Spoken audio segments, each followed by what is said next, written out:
স্ত্রীকে 4 কারণে মারা জায়েজ। এখন আপনারা বলতে পারবেন, মহিলারা বলতে পারে হুজুর মারাও কি আবার কিভাবে জায়েজ? হ্যাঁ, স্ত্রীকে 4 কারণে স্বামীরা স্ত্রীর গায়ে হাত তুলতে পারবে।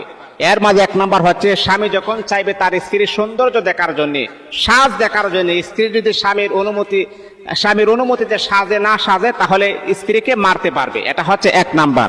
2 নাম্বার হচ্ছে বিনা কারণে সহবাস করতে না দিলে, কোনো কারণ নাই, কোনো কারণ তার মাঝে নাই, তারপরে সহবাস করতে দেই না, এই সময় আপনি তাকে মারতে পারবেন, আঘাত করতে পারবেন।